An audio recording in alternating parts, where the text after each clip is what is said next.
voice echo in the dark. Mark and Steve ignite the spark. What is up, everybody? Happy Friday. Aaron Taylor here with Mark Burnett, Kentucky Talk Sports. So glad to have you with us here today. We've got a great Memorial Day weekend planned. Oh, right? man. I mean, I don't know about my plans, but I got golf plans. You got golf. I got a scan I got to take, so it's not nearly as fun as golf, but and I think it's going to rain a little bit on Monday too. I don't think it's going to be great. So, but you know what?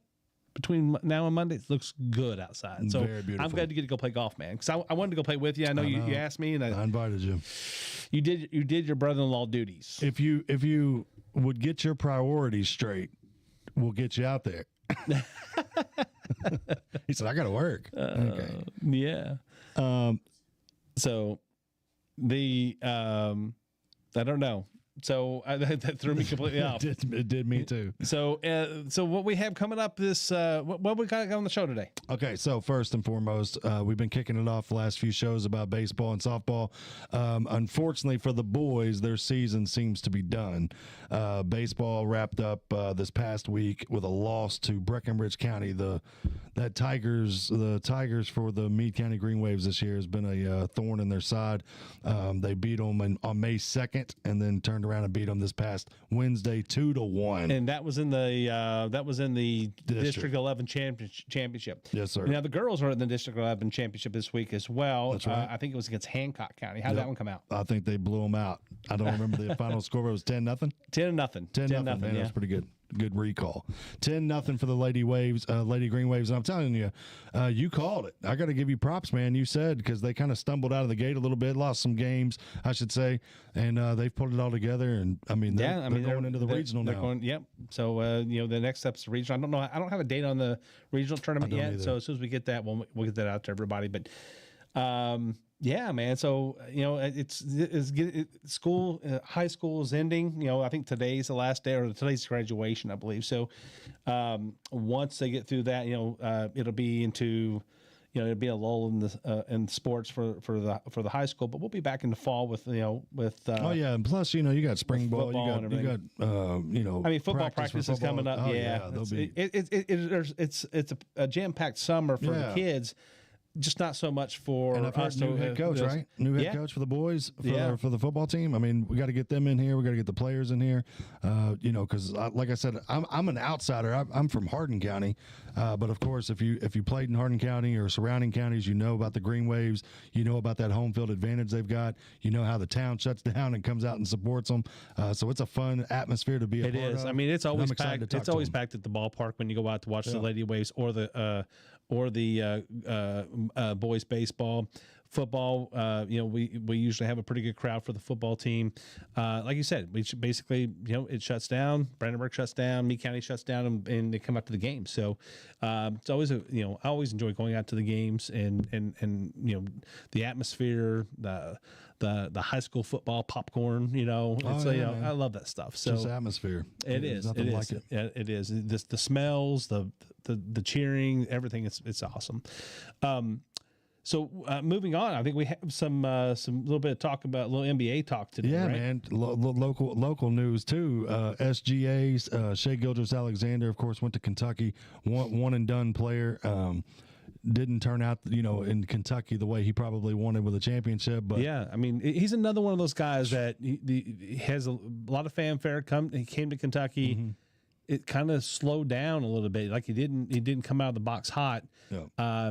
Spend a year at Kentucky and then goes on to the NBA, turns it on, G League, and the next thing you know, he's a star. He's an MVP. I mean, he's MVP, and and he's in the Western Conference Finals right now. Between it's them and Minnesota. Yep. And they're so. up 2-0.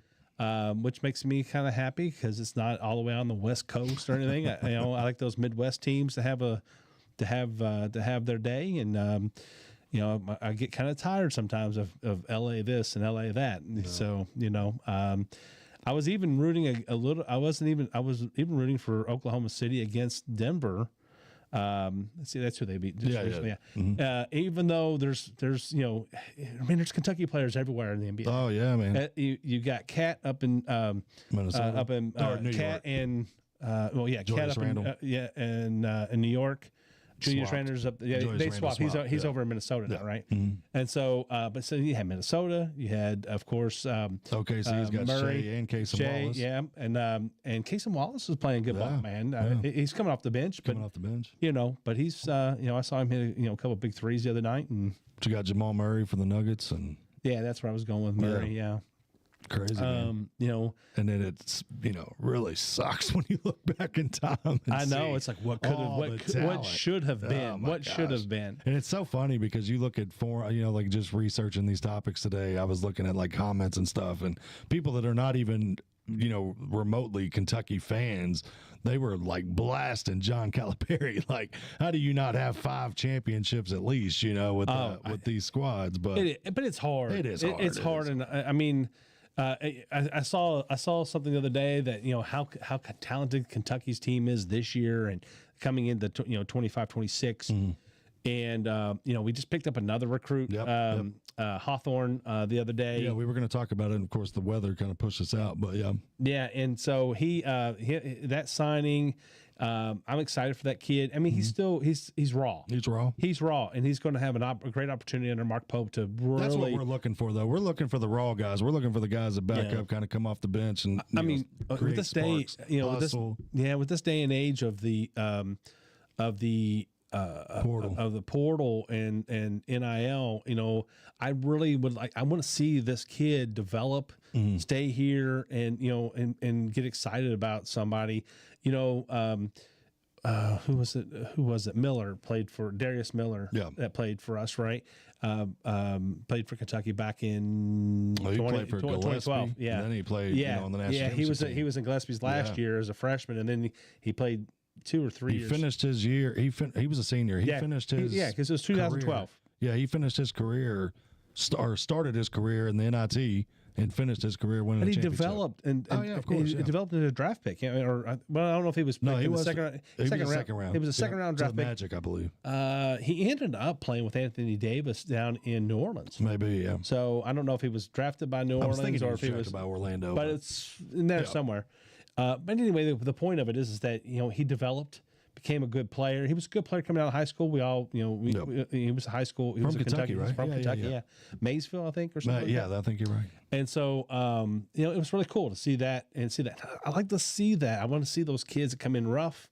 Now this kid's rough, but he's not super rough because he's the fastest climber in the final rankings. So, wow. I mean, he got all the way up to like 33. Okay. The number 33 in the country. So he's got skills, but he's light. He's like 180 pounds. Yeah, he's I think so, yeah. 6'8", 6'8". I think he was 6'8" or 6'9". Yeah, something like that. 180 pounds. That's light. That's little. Yeah. So we'll see where That's that goes. like one like half of my butt cheek, 180 pounds. So SGA wins the MVP. He averaged 32.5 points per game this year, beating out, of course, the reigning MVP Nikola Jokic in the for a trip to the Western Conference Finals. I mean, they just balled out in that Denver Nuggets series, and no to take nothing away from Nikola Jokic, because that dude.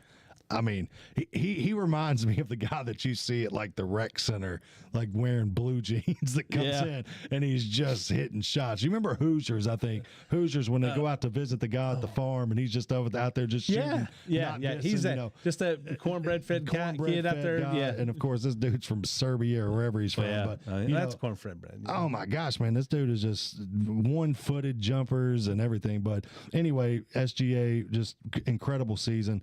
Now he's got something, some history here that he can actually chase. I did research this. So he's got a unique opportunity to cap off this season by being only one of 8 players so far to lead the league in scoring, check mark, win the MVP, check mark. He's got to win the finals and then win finals MVP. I'll give you a hint, though.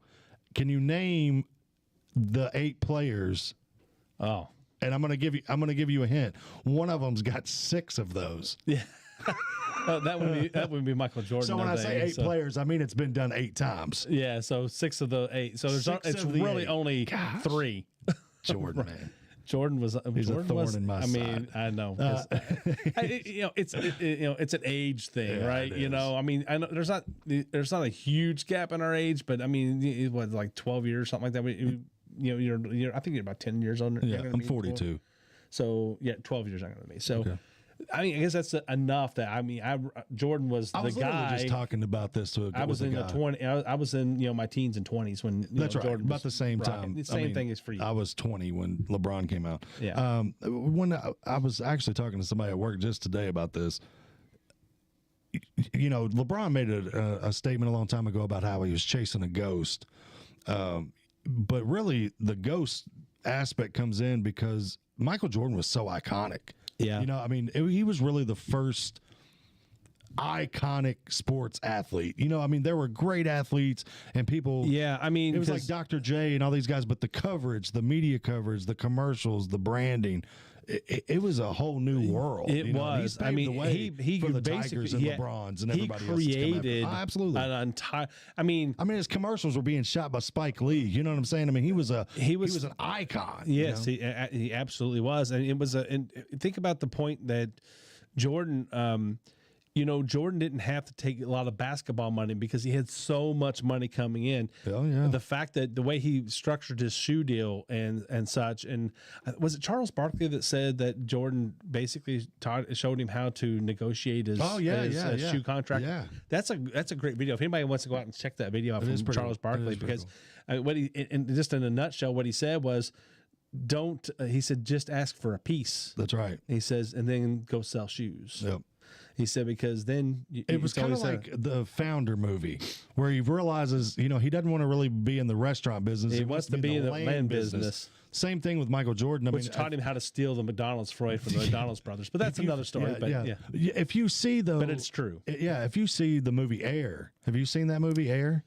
Is that the one with Ben Affleck, Matt Damon? I've seen. Yeah, Ben Affleck plays Phil Knight. In that instance, they were just wanting to get, like a percentage of the shoe sales. And Jordan was like, "Listen, if this is going to be my name," and actually it shows his mom was the one that was like, "Yeah, you're going to have." Once my baby's name is on this, then you're going to sell shoes. And one of the best lines in that movie is Phil Knight says, "What did we make in basketball shoes last year?" And Matt Damon's like, "I don't know, $2 million." And the first year with the Air Jordans, they made $100 million at Nike. Yeah. And of course, the rest is history. But my point is, going back to this, it really made Nike. I remember. Course, yeah, they I remember because I was shoe. I mean, when Converse. when I was, Converse was everybody was wearing Chucks. Converse and Chucks. Converse and Adidas. Yeah. Adidas was, I think, more of like a tennis. Well, I know, and Jordan they was were more actually structured on considering tennis. signing with Adidas. I mean, that's who he was going to sign with. Was Adidas. And it was a Run DMC thing. He said he used to wear the Adidas jumpers and the tennis shoes like Run DMC. You're right. But then it became, Jordan joining Nike really made Nike. Oh yeah. I mean, in my opinion, no question. And then everybody wanted to be the next Michael Jordan. I mean, I remember King Griffey Jr. Yeah. Was it King? His cleats, King Griffey Jr. His cleats were Jordans. Yeah, and I had them. He wanted to Mariners Nikes had the Jordan logo. He was trying to negotiate with Nike to become. He wanted to be the next Jordan. I see what you're saying. Because it was around the time that Jordan retired. Yeah.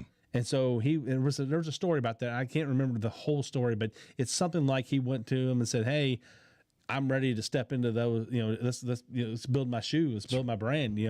And nobody had done that before Jordan, but now everybody wanted to be the next Jordan in that. So not just on the basketball court, but in the spotlight and the shoe business basically. Yeah, and you think about Ken Griffey Jr., who was a big baseball star, obviously, but think about it as a global He's one icon. of my favorites. My sweetest swing in history, in my opinion. But you look at the global iconic power that Jordan had. They talked about Barcelona when they were at the Dream Team. Yeah. I mean, they didn't know any of these players. They knew Michael Jordan. Everybody knew Michael Jordan. Wearing Michael Jordan jerseys, and it was just shouting out, Michael Jordan, Michael Jordan, Michael Jordan. It's a John Stockton sport. The John Stockton story in Barcelona. It just cracks me up. It's like he's out talking to people, and they're wearing the shirts and stuff, and he's like, like they don't even realize it's him, and his face is on their shirt. Oh yeah, and it's hilarious. It's hilarious. And what I liked about it is John Stockton took it all in stride. I mean, it's like, guys, everybody knows who Michael Jordan is. They got to know Charles Barkley in that trip because he was kind of a man of the people. Yeah, went out and talked. I mean, shaking hands and kissing babies. Yeah, he was, and so, but he loved it. And that's if you can get out and do that, that's great. Jordan is a little bit bigger. It's so big that it's hard for him to do that. But the others could get out and start mingling, and by the end of that a lot of those people were cheering for Charles Barkley. Not as heavy as maybe Michael Jordan, but they all came there to see Michael Jordan. Oh yeah, no question. So being one of only 8 times where a player's led in scoring, win an MVP, win a finals, and win a finals MVP, 8 times it's happened. Jordan did it 6 times. Kareem and Wilt Chamberlain, only other 2 players that do that. So Shai Gilgeous-Alexander can join some elite company. But here's a little nugget. They play tonight? Yes. No, tomorrow. Tomorrow's game. Did they play last night? They played last night, 2-0. 2-0, so they're 2-0? Okay. They're 2-0. Yeah, I missed last night's game. So SGA went off 38 points, I think. Yeah. And he had Anthony Edwards is getting bottled up. I'm going to tell you something, man. It's crazy. The Pacer series is another one. It's crazy that the defense, how much it steps up in the playoffs. Like everybody knows that NBA basketball is not a defensive prowess, through the regular season. But in the playoffs, you always do see it ramp up.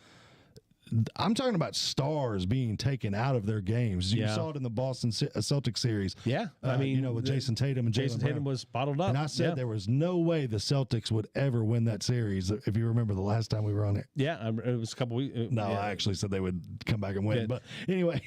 Oh, you're right. You did say that. And then Jason Tatum tore his Achilles the next day. Anyway, don't let me on your draft. Oh yeah, I remember that. I remember. They were down 2-0 or 3-0. No, they were down 2-0, and then he tore his Achilles. They lost, and then they won. They made it 3-1. They won without him, but then they got beat. 5. Anyway, but to put a little nugget out there on this one, this is a pretty cool stat. So the Charlotte Hornets become the first franchise in all 4 major North American sports, so NBA, NHL, MLB, and NFL, to trade away on draft night 2 future MVPs, Kobe Bryant in 1998 and Shai Gilgeous-Alexander in 2017. Is that not nuts? Or 2020, sorry, excuse me. Now, remind me, who did they take instead of Kobe Bryant? Now, Kobe Bryant didn't want to play for Charlotte. I don't know what the situation was, but they traded him on draft night to LA, obviously. And I can't remember what they got for him, but it wasn't much. But it was a player. There was a player involved in that. I can't remember I remember all that because I remember it was one of those situations Kobe where Bryant-esque player. But it was one of those. They didn't get a Kobe in return. They were. I remember that whole deal. I remember when Kobe Bryant was, was in high school. Oh yeah. And they were talking about how great he was. He wasn't even playing. I don't think he was even playing in like the U.S. U.S. He was playing in France. He was playing in France. He was a military brat. Yeah. His dad, for some, I think he did. He didn't even play AAU or anything like that. It was like he was eating it up in France. But it was killing in France. But some way, somehow, he went to a private school in France, but also in the U.S. for a very short time. But he was drafted way under the radar, but he wasn't the player that he was. But because nobody, he was. You say under the radar, everybody knew he was good. In high school, yeah. But you don't trade somebody. But nobody. It comes down to the heart that a player has. I mean, you can teach a lot of skills. Yeah. But you have to have somebody who's willing to go work those skills, and that's what I see in Kobe Bryant. It's what I saw in Michael Jordan when I was, as we were growing up. And those are the things they worked so hard. And there's lots of others. I mean, you can go Larry Bird, Magic Johnson. These are all guys with incredible work ethics. that have honed their skills to such a level that they overcome other maybe some deficiencies. You know, a lot of people didn't like Larry Bird because he said he was, you know, couldn't jump, blah blah blah. Well, you're 6'8", 6'9". How far do you really have to jump? Yeah, right. You got to you use your body to get rebounds. You know, it's just the way it is. But nobody shot like Larry Bird. Oh yeah, nobody. I mean, people talk about Stephen Curry. Nobody shot like Larry Bird. Yeah. Stephen Curry doesn't shoot like Larry Bird. I'm not taking anything away from him, but Larry Bird could make all the shots from anywhere on the court. Yeah. And so again, you know, it's about honing your skills, and that's out, you know, shooting it on the barn, you know, making all the shots from all the angles. You know, he is a Hoosier. Well, he's the embodiment of a Hoosier, right? So I think it's going. We're only one game into the Eastern Conference Finals. The Pacers, they continue to upset and make a name. Tyrese Halliburton is playing at just an ungodly where did he come right from now. All this? I mean, he's crazy. A good player, absolutely, but he is playing above and beyond. He is lights out right now. Absolutely, it's incredible. And his defense is locked down. So he's just playing all over the place. Skipping ahead to the NFL real fast. So the NFL schedule was released. We were going to talk about this last week, so this is kind of old news. But I just wanted to, Mark here is a Bengals fan. I'm a Broncos fan. Yeah. So I did kind of just pick out our games because we're going to talk about other teams as well. But the Bengals and the Broncos both got 4 primetime matchups, okay? So the Broncos, I was looking at a stat. When Peyton Manning retired in 2015, 2016, the Broncos went 2 years in a row without a Monday Night Football game. It was the longest stretch in their franchise history. Yeah. Then they've now just made the playoffs for the first time since Peyton Manning retired. They've only beat the Chiefs twice since Peyton Manning retired. So this is like the opening of, okay, maybe we got a good quarterback in Bo Nix. Sean Payton's the coach. Maybe we can start, piecing things together. And obviously the NFL took notice and they put us on TV finally 4 times this year. Plus, we have the London game, so I was pretty excited about that. So we should. The London game always throws to me. The London game because everybody. Well, it's not. I'm not talking about just from my side, but I'm saying that a lot of times that game becomes, it's slug. It seems like it's sluggish because they have to travel to get there and it's a different time. You're playing early in the morning in your regular time. So especially if you're coming from Denver, it's 9 a.m. America or Eastern time when it kicks off. When it kicks off, Eastern time, which is in Denver, it's 7 a.m. in Denver. So because Denver's mountain time, so you're 2 more hours behind us. So yeah, man, it's like are you getting up at 7 a.m. to go play football? It's not. Your body knows that, and it takes usually a good week or so of getting your body acclimated to traveling overseas like that, especially when you're going to Europe. It's not so bad. It's not so bad coming back, but it's really kind of hard to get adjusted when you go over. It's 4 hours to England. And you've traveled a lot. How the jet lag can creep up on you. I've gone to when I traveled to Europe. It was always, if I was there. Usually, if I travel for 2 weeks.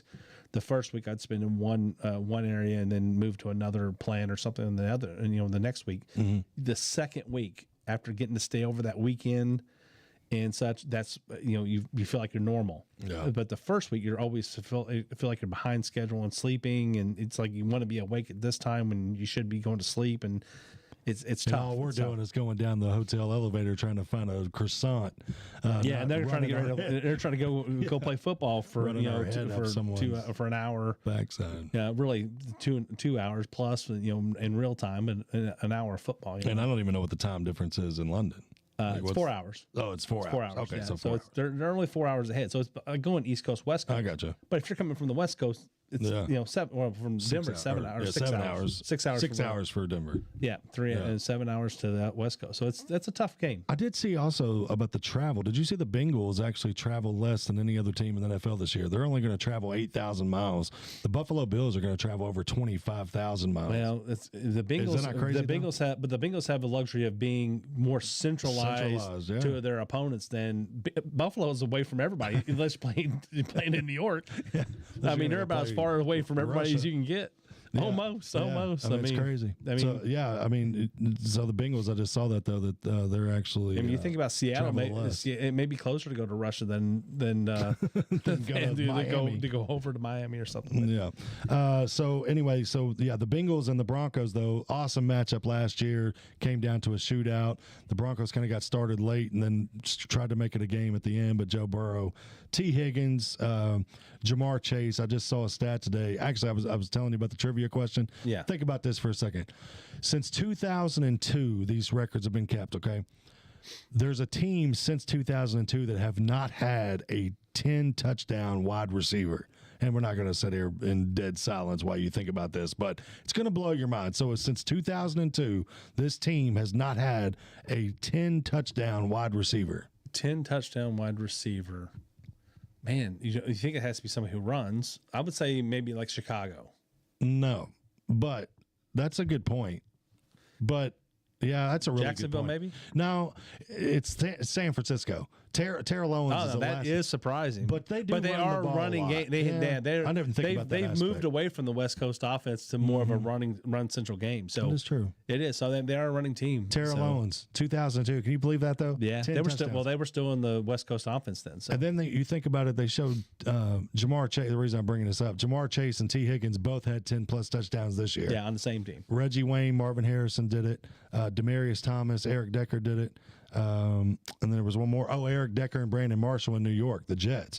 They did it. So there's only been a handful of teammates that have done it like that since 2000. Of course, the Chargers back at Eric Correll, Don Correll. Remember Don Correll, the head coach for the Chargers? He had that run and shoot offense. They had Lance Stallworth and all these guys. They had 10+ touchdowns. But anyway, I just thought that was pretty interesting that T. Higgins and Jamar Chase with Joe Burrow. I mean, this team really, if you don't fumble out of the gate losing to the Patriots, I can't remember who the other team was. You all aren't waiting for someone else to lose. You all are kind of controlling your own destiny. I kind of am hearing rumblings like that Joe Burrow is, like this is a make or break year. I can't go that far. I mean, you were just in the Super Bowl, 2 years ago? Yeah. But it seems like their offense has a lot of weapons. But I mean, you're at a peak. It's not offense. No, it's not. It's not the offense. Yeah, they score 36 points a game. Yeah, you score, but you got to keep building people from scoring. Crazy. So take some of the money from the offense. I get it. That's why they couldn't, keep. They're trying to keep everybody, and they can't keep everybody. But they paid a bag to both of those wide receivers. Well, they did. I mean, but those guys make it. T. Higgins lit us up, man. We have got to have. We shut Jamar Chase down. T. Higgins. The only thing I wish we had. I wish our tight end core was a little bit better, right? A couple years ago, who was it that was with us in tight end in the Bengals? The one guy y'all went to the Super Bowl with. Yeah, he was really good. But we lost him that year, right? Because we couldn't re-sign him because if you hadn't asked me, I'd have been to tell you. Yeah, way to go. So he, but I think that's one piece on offense that we might need. But I think that we've pretty much got it shored up. On offense, it's defense, man. Yeah, and I was really happy in the draft to see them spend a lot of draft capital on the defensive line, defensive backs, linebackers specifically, or defensive linemen specifically. I think we got a linebacker maybe two, and defensive end. So I think most of our draft capital was spent on the defensive side. And I'm really happy about that to see where it goes. It's hard to build a championship team just out of the draft these days. So, but I feel at least their heads in the right space where they're trying to get to. They're trying to make the right moves. So yeah, the schedule makers at the NFL they make their money because it's so funny how they do this. You've got the Week 4 matchup at Denver, Cincinnati at Denver on Monday Night Football. Okay, that's not a coincidence. You've got Joe Burrow. We have to go all the way to Denver. You and I have to go all the way to Denver for that game. That's right. It's a long way. It's a long way. Plus, I just looked at tickets. They're like $900 a piece. I mean, who's paying? That's just the way it is. Yeah, I ain't doing that. I mean, the 31st of. By the way, speaking of tickets, the 31st of May is the last day to put in for the lottery to sit in the nosebleed sections for the 2026 NCAA Final Four in Indianapolis. So you Is that not nuts though? It's like $280 to sit as far up, and then that's just to get you into the there's like a fee just to get into the draft, just to get into the lottery, and then So it's not even like guaranteed 280. tickets It's at that point. 280 for the 3-game set. So you're not even guaranteed. You won't spend the 280, but there's a fee. The application fee is like $80 or something like that just to get in. It's I'm in crazy, the wrong man. business. I'm telling you, man. We need to open an arena somewhere. And we need to buy a parking lot. Yeah. Parking is the key, man. Parking is the key. the insurance commercials, like, you don't want to be your parents or whatever. Yeah. And the guy gets out at the parking lot and he's like, man, I wonder if they're charging $5 a car, or whatever he says. Yeah. That's the way I look at parking lots every time I got to pay for parking. I'm like, look at downtown this. Louisville, I think it's like $15. Oh, I mean, people at Derby. I mean, when Derby was it Derby got canceled or something for COVID or something? Did it get canceled for COVID? No, they canceled. It was canceled for something, I thought. They canceled. I think they just They canceled pushed it back or something. the festival. It did get pushed back, right? I can't remember, but I just remember people were up in arms Yeah, because a lot of people bank on that. Like they're like, that's their. honey egg. Now they don't make as much anymore because of when they redid that whole area over there, the fairgrounds probably added and Papa parking or John something. Stadium or whatever it's called nowadays. Who knows? What is it? What is it? I don't know. What is the name? I thought it was Papa John's, but it's not Papa It's John's not, anymore no. because they after the whole thing they renamed it. But Churchill Downs is right It's where there. the bad guys play. That's all. I You know. used to not even know that Churchill Downs was that close to the fairgrounds until they redid all that over there, and it's like, it just happens right there. because Churchill Downs was in a neighborhood. No, And the neighborhood had grown up around it. It's crazy. And it was just south. It's just south of U of L. It's such an odd spot for the most visited sports event in the country. Yeah, it's one of the that and the Indianapolis 500. Yeah, Indianapolis 500 makes sense where it's at, and even the Super Bowl, because the Super Bowl is so kind of out of reach. But it moves. Yeah, it does move. But the Super Bowl just kind of is so out of reach for a lot of people. It's just something that's kind of like a bucket list thing. Churchill Downs, everybody can kind of go. You can at least get in the infield. You know what I mean? I mean, you can. It's getting harder and harder, though. I mean, I remember when infield tickets were like $10, and they went to 20, and now they're 40, and I don't know what they are now. And I would much rather sit in the stands these days. I'm too old to sit and watch them Do you know fight. that I've never watched the Kentucky Derby? I mean, I'm not even on TV. Not even on TV. Is that not insane? That is insane because you're from Kentucky. When I used to be on the show on ESPN, we did a segment where somebody called, I was off the air, and somebody called and said, "Hey, AT, are you going to talk about the Kentucky Derby tomorrow?" Because it was Thursday and it was the Oaks were Friday, and I said probably not. Well, my morning show guy, he was like, "Hey, you probably do need to talk about the Derby because everybody's going to want to hear about it." And I'm like, okay, so literally came on the air. I did my opener, played a music bed, and said the Kentucky Derby starts at 2:00 tomorrow. This has been your update of the Kentucky Derby, and I moved on. I've never understood the appeal. I really haven't. And that's just when the coverage starts. It's not till 6:30. Yeah, whatever. So I don't even know that. You gotta watch NBC for 36 races for 4.5 hours. Yeah, I don't even know. Yeah, they start because the races start at 10 a.m. Because I used to keep up with it all the time. Yeah, the races start at 10 a.m. So the first race, and the Derby is the 7th race of the day. So I think it's the 7th race. It's either 7th or 8th. I think it's 7th.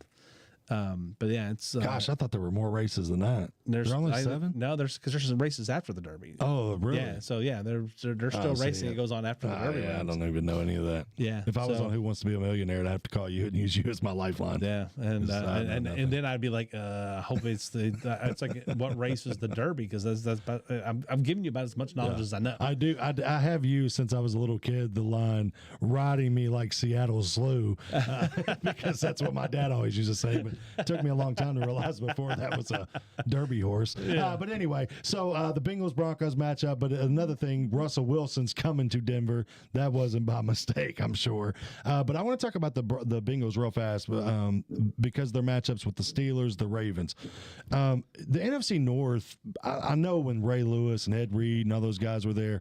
What was his name? Devontae that played for you all. A lot of big hitters. Takeo Spikes was a bingo for a long time. You had big hitters, and it was kind of like the attitude of the NFC North. It's cold. It's the blue collar. It's everybody's gonna hit you in the mouth. But you're in the AFC. But you're in the AFC. But it's crazy. Well, I mean, it's crazy. But you think about when you think about the AFC Central or the AFC North now. Yeah. The AFC North. I mean, it's always been kind of like that bruiser type of game. It's like you've got Warren the Moon Steelers was kind of sexy in that league, but they still ran the ball. They still had a good defense, and they got slaughtered all the time. But back when it was the NFC North. But for the Steelers, the Ravens, and the Bengals, Warren Moon, I think, Browns. actually won more when he went to Minnesota. Oh yeah. Randy Moss. That helps. But you got the Steelers, you got the Browns, you got the Bengals, and then and Baltimore. Yep. Right. So the Ravens And the Browns. So the Browns and the Browns. So that's what I said. The Browns. Oh, did you say the Browns? I said the Browns. So I was like, well, the Baltimore Ravens used to be the Browns. So yeah, that's true. They moved and then got a new franchise. That's why it's always been kind of. But I mean, those teams typically beat each other up all season long. Cincinnati last year, struggled. Yeah. And they struggled because they struggled against in their division. They didn't start winning. But this seems to be something that's happened a lot in the last 15, 20 years. Is Cincinnati will start off really slow and then they'll catch back up. Maybe it's even longer than that. But it's I don't usually worry I don't usually worry about it too much if they lose those first couple. But when they start losing 3 or 4 games, it's like, where are we at? I mean, we're scoring 30, like you said, 36. We'll score 40 points and lose 42 to 40. Yeah. Or something, and that was getting to be crazy. And it's because we just couldn't stop anybody. You got to go find the Indianapolis Colts. That was who they were when Peyton Manning was there. I mean, just think they weren't stopping anybody. And then what happened is the Colts didn't win until they brought in Dwight Freeney and all those guys. No, I'm talking about the coach. Jim. No. Hold on. Who is he, Cat? You know Tony what I'm talking Dungy. about. Tony Dungy. Thank you. I had Love Tony tip of my Dungy. tongue, yeah. But he's a defensive coach, and he let the offensive guys. Peyton Manning ran the offense for the most part. Yeah. And then so he didn't have to worry about it. So he just he'll be the first to tell you he didn't. Yeah. But then so that left Tony Dungy to build a defense, and the defense they didn't have a lot of talent on the defensive side but Tony Dungy was able to get as much out of him as he could. Yeah. A lot more than you would think. But I just remember Bob Sanders and Dwight Freeney and those guys. I mean, they really solidified that defense. They did, and literally took them to the Super Bowl. Played well. But they were smallish. They weren't bruisers. They were smallish. They were fast guys. And Tony Dungy was the perfect guy for that, because you remember Tony Dungy left. Tony Dungy, a defensive guy, left Tampa Bay, and then comes John Gruden. John Gruden, more of an offensive mind. He's a little more balanced, but more offensive minded. And then he takes them to the Super Bowl. Yeah. So it was like, it's kind both of those teams won. I think they won back-to-back Super Bowls, right? Jacksonville won as soon as Gruden got there, and then I think Tony Dungy won in his first year. His first year, he won I think it was the second year. I think Gruden won the first year. He was at Tampa Bay, and then the second year, Tony Dungy won. Yeah. Back to back, yeah. 2002, 2003. I think it was something like that. Yeah. But John Gruden, you bring up an interesting point, because John Gruden was more offensive minded, but his defense was Hall of Fame-ish. So it really kind of like with like what you said with Tony Dungy, he didn't really have to worry about the offense too much because he had Peyton Manning.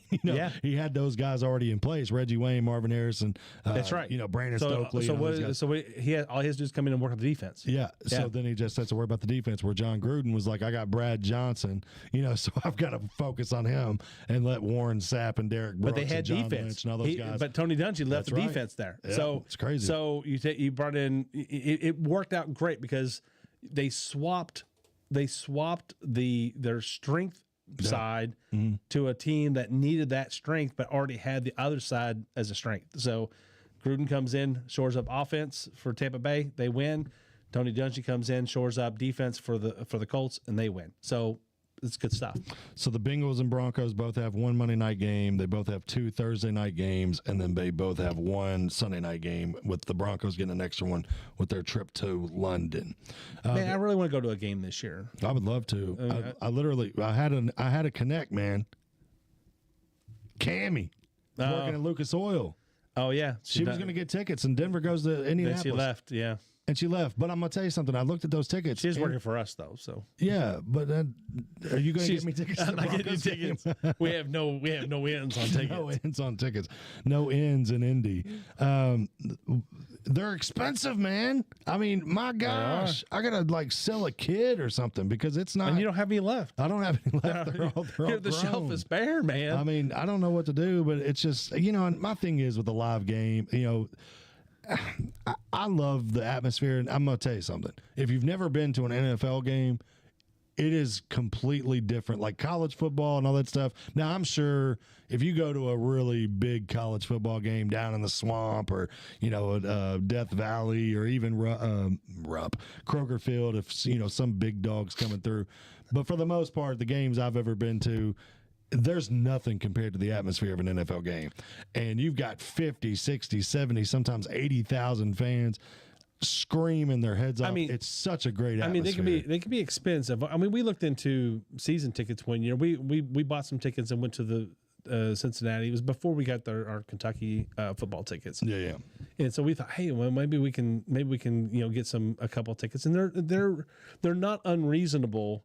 They're only unreasonable because you have to go buy somebody else's season tickets, and they're selling them on the secondary market. Yeah. And then that's killing you. Yeah. But they're, don't get me wrong, they're expensive, like $80, $90, something like that, a ticket, which is expensive, but it's not out of the ordinary. You're only talking about 8 games a year. Yeah. Right. Well, and that's why they're so expensive. Yeah. And then plus playoff, but then you have, in the playoffs, you get season more passes. You have to get into a lottery for the season pass holders, ticket holders. And then then the rest of them are sold, at an inflated rate. So it's, now I will tell you something too. I just looked up Indianapolis tickets, for instance. If they're playing somebody that's whack, you can get a good ticket, but you got to sit in the nosebleeds. Yeah. So like level 600 is literally the outside of the thing, and they're $100 a piece. Like I don't know if our cousin still has her tickets or not for Cincinnati, but we bought those tickets from her one year, and when we went to Cincinnati, and it was it was good times, good tickets. It was in zone. It was kind of up underneath the overhang. You're on the lower deck, but you're okay. So you're looking at about $170 to sit there for the Texans and the Colts. That's a pretty big game. Yeah. So Texans have come up. Yeah, I mean it is. I mean, in the NFL, almost every game, you don't know who's who. Yeah, you don't know. You don't know who's who until it happens. Yeah. Any given Sunday. Yeah, it's right. Any given Sunday. Yeah. Okay. So anyway, the ownership meetings, the NFL owners meetings, just happened this past week, and of course, the big story. We was are NFL heavy today, aren't we? Yeah, we are. Yeah, that's all right. We both like. It's okay with me. The NFL owners meeting takeaway was the tush push. The big takeaway. So the tush push. If you're not familiar with the tush push, I don't see what the big deal is with it. I really don't. I think it's maybe player safety is what they're screaming. No, they're screaming. They can't stop it. That's what they're screaming. Well, to me, stop it because stop it. I mean, it used to be at one time it was illegal to do. So it looks like they've kind of adopted, to aid another player in yes, going forward. But your offensive lineman, your fullback, all those, even your running back will push one of those guys into them. Yeah. You know what I'm saying? Like I remember Terrell Davis used to run with Howard Griffith. They called him the human plow, but really the human plow was running in front of Terrell Davis. He literally had his hand on the back of his jersey, like shoving him towards it guys was a shield. Potential blockers or tacklers. So I just don't see why it would be illegal. I really don't. No, but there's a lot like of things. Adopted rugby style. Yeah, it's something that it's like if you made it illegal, it doesn't make. There's a lot of things that they make illegal in sports just for the game itself, so the game can move forward. Edge. Keep the competitive, keep it competitive and such. Like if it looks like it's unstoppable, they might take it out. I mean, the tush push is unstoppable in the fact that it's unstoppable. You're only getting like a yard or two. A yard. It's about getting that 10th yard, right? And so, or the 1 yard touchdown plunge, or maybe 2 yards or something like that. You do the tush push twice. And yes, it's hard to stop. The thing is you got to keep them from getting to that point. If you cannot keep them from getting to that point, then that's when you're losing that. You lost already. So it's like this. There's no reason it should be illegal. It's not something I would say it's unethical or anything like that to do.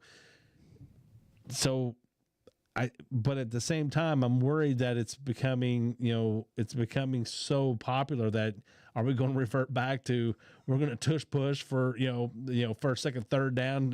I'm going to figure out tush push for 3 downs and see what happens. What back my point is too is there's only 3 really yards one team and a cloud of dust. There's only one team really doing it, and that's Philly. I mean, there's really there's other teams that are doing it, but they call it the brotherly shove. I mean, it's kind of in their repertoire where it's like if it's 3rd or 4th and 1, I'm not even sure they're the first one to do it. Oh no, I don't think so. I think it's something that's happened before. It's just that they kind of perfected it, and it's only going to work until it only works until it doesn't. You get a different set of personnel, and all of a sudden it doesn't work anymore. Okay, well we say it's unstoppable. I do want to read you this. It's not unstoppable. No. It's just that it's a hard thing. It's a hard thing to stop. But I will tell you this. So this is the top 4 quarterbacks in the NFL this year. Mm-hmm. Okay, that on 3rd and 1, 4th and 1, their conversion rate.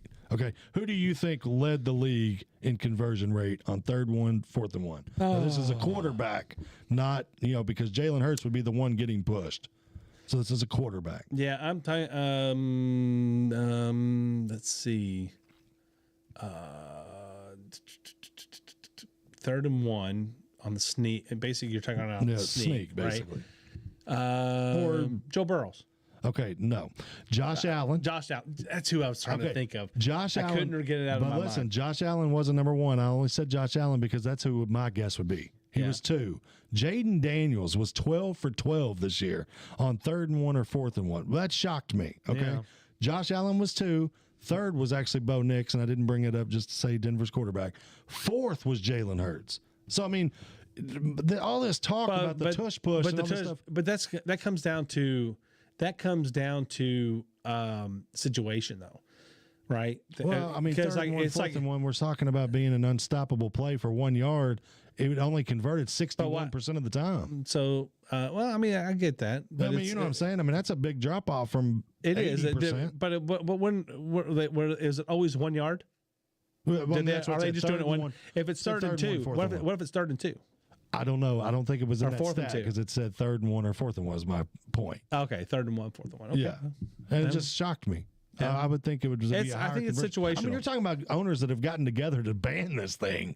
I just thought it would be more. I'm not necessarily a proponent to ban it. I just it's one of those things where it's like it's a very difficult thing to stop. I'm not saying it's not because even at 61%. You shouldn't be converting on 4th and 1 at 61%. I mean, that's true too. But I mean, with the analytics, everybody's going for 4th down. Well, I mean, but that also goes into the fact that they when you think about all the things that the owners have limited over the years, defense has been the thing that's been limited the most. Yeah, and it's still and you go back and look at how defense was played in the 60s, 70s, and even into the 80s. You don't have to go back that far. Yeah, I mean, it's like it is. You have basically taken defense out of the game. And now they're saying, well, we're gonna. So I'm not. That's why I kind of line up on the side of like, well, if they ban it, what do I care? I mean, they've banned other things on the defensive side to make it more open up the offense.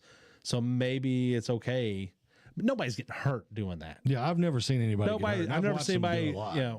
I mean, in the Super Bowl, they did it 5 times. It's a simple scrum, and it's like nobody's lining up. I mean, people get hurt. When they run 15 yards and smash into each other, that's when people are getting hurt when they're coming together. I love the kickoff. Did you like the new kickoff? I like it enough. I mean, it's different, and it took me a minute to say, okay, yeah. But I look at it, it's like it's not too bad. I mean, there's a lot more action going on in the kickoff now than there was. 90% of the kickoffs were touchbacks. So maybe 95%. Yeah. So you have action, and the fact that you're not running so far, And you're supposed to not be getting such a head start. It's more of a it's more, and they're not, because you're lined up face to face, 5 yards or something like that off of the defense. I'm not sure. It's longer than that. Is it actually? I think it's longer than that. I mean, lineman to lineman.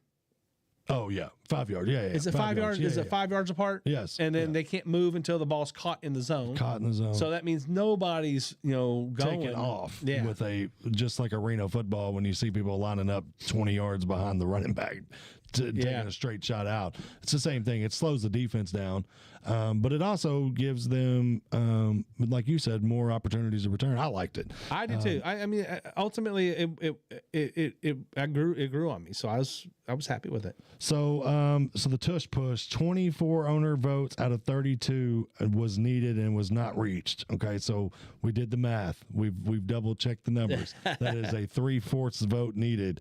I always thought like 2/3 was kind of like the mark, like 2/3. 2/3 is usually in like Congress and such. I know. Yeah, but it's not.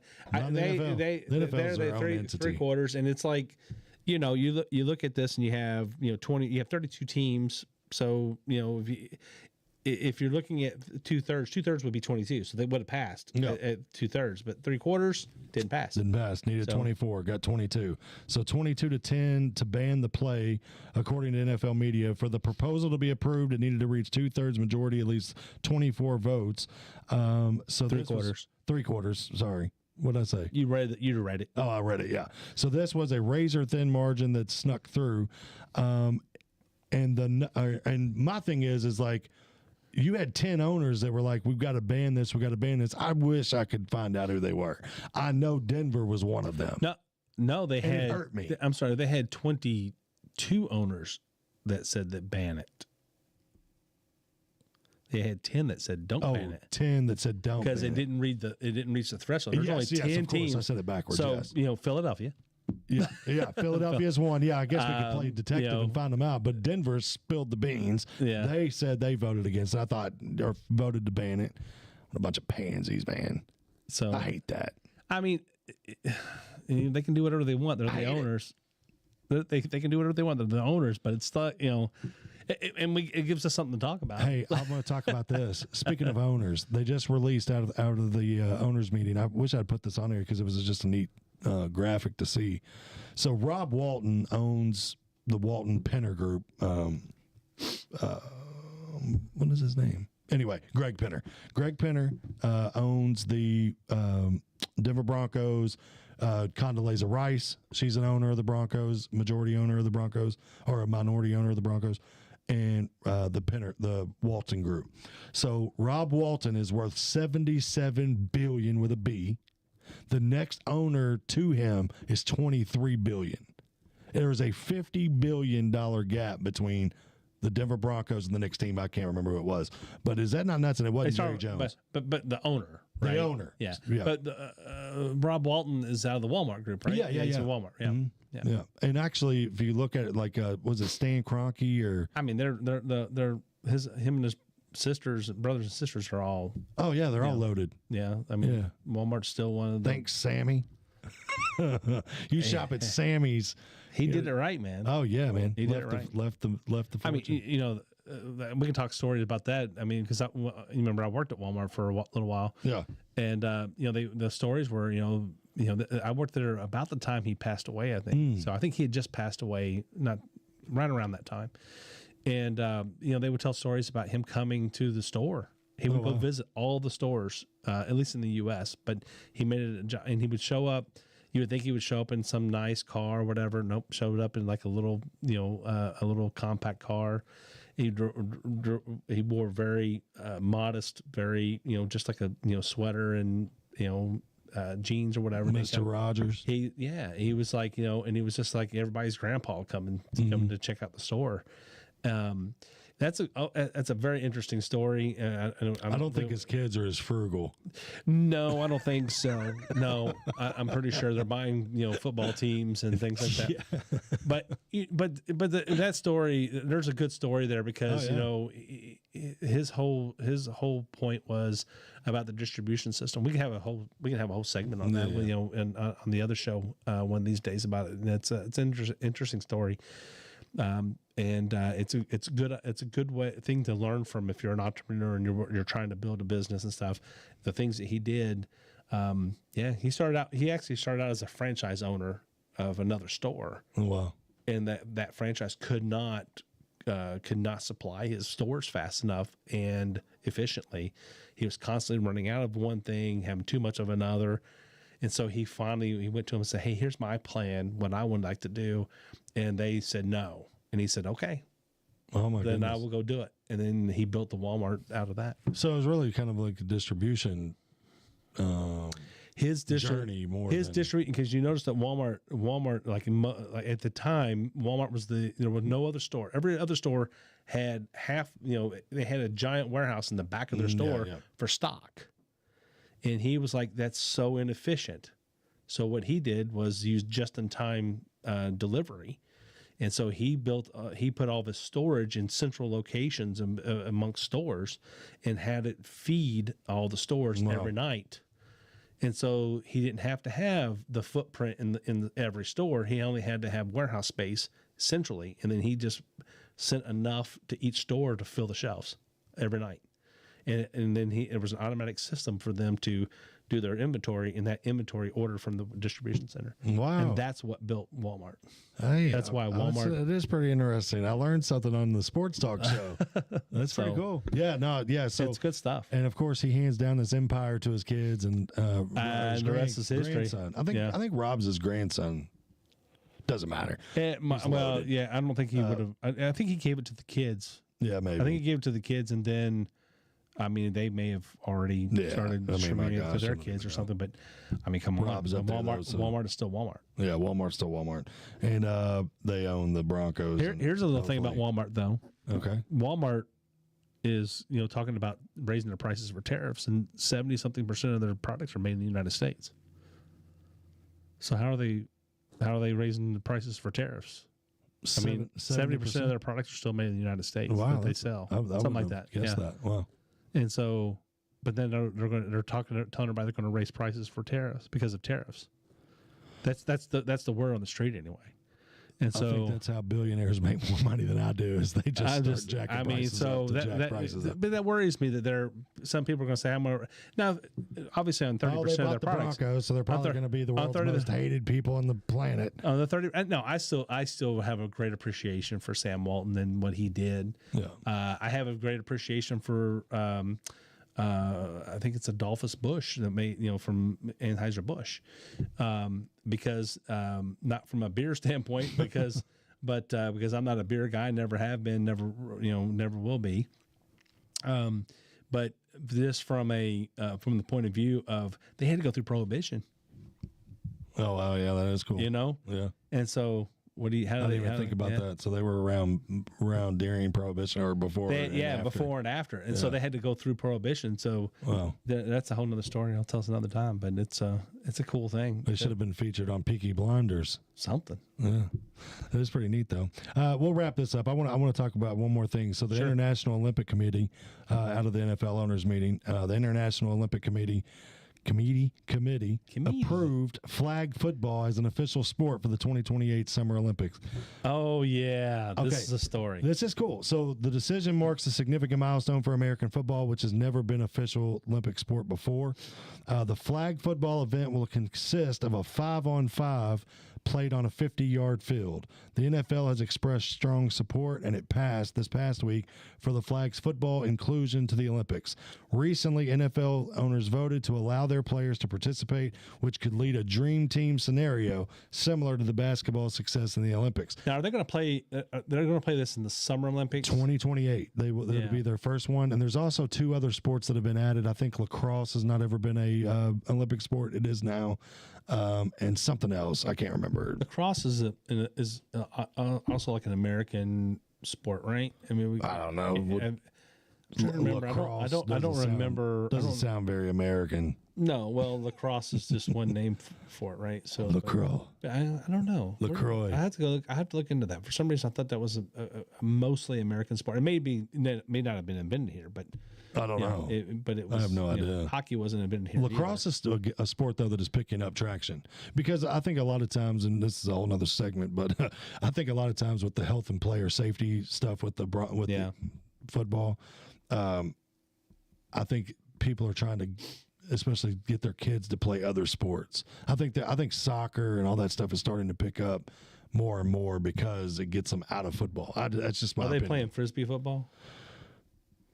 Have they picked that up yet? I don't know. I've never seen frisbee football. You ever seen that? Mm-mm. There's some. What's it called? It's called ultimate frisbee. Ultimate frisbee. Yes. Yeah, it's basically football with frisbees. With right? a frisbee. I got you. Yeah. No, I don't think they have. But flag. I'm just wondering, yeah, no, I don't know. You were saying there were some other sports, lacrosse, football, or flag football. No, I don't think it was. So what else is coming? So the NFL expressed strong support for this. This is the same group that gave us trampoline. That is true. Yeah, and another group that gave us breakdancing XFL and everything and else. breakdancing. Yeah, breakdancing. Real fast though. The kind of the joke about the NFL nowadays is like, well, one day they're just gonna play flag football. Well, here we are. Here it comes. I like this though. Flag football is like what, 7-on-7? It's 5-on-5. It's 5-on-5. The Olympic, the way that they have laid this out, is going to be 5-on-5. No offensive linemen. You're going to have just skill position players. Is what it seems like. There's no rush. No rush.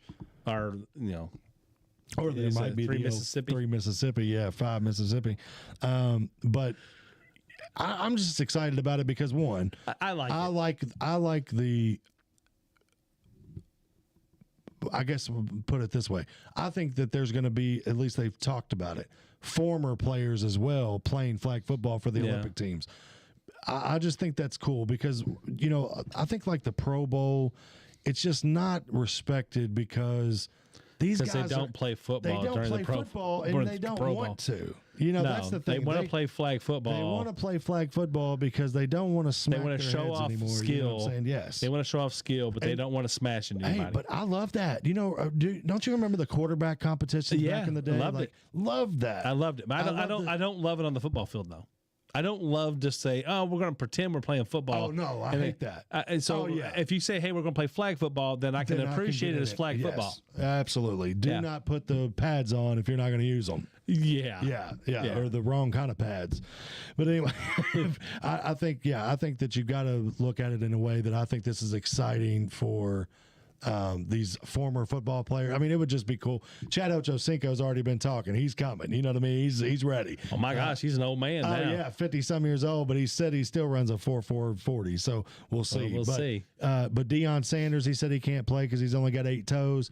But there's a lot of older former players that are, at least commenting on this, going, that'd be pretty neat. Yeah, but I got to think that Ochocinco is probably not going to make the team. Yeah, probably not. He's 50-something years old. You're not going to make that team. There's going to be a lot of 20-somethings out there that are going to be faster and can jump higher now. And, isn't there a commercial? And you're not going to lose a knee or an Achilles every time, just by starting off. Isn't there a commercial with like Barry Sanders and Jerry Rice and them like coming back to football? And they're like, they play like one play or something, and they're all just like something like that. It seems like there was. Like I'm trying to think. I have to look that up. I can't remember, but anyway, well, good show, man. Yeah, I think it's pretty fun. One.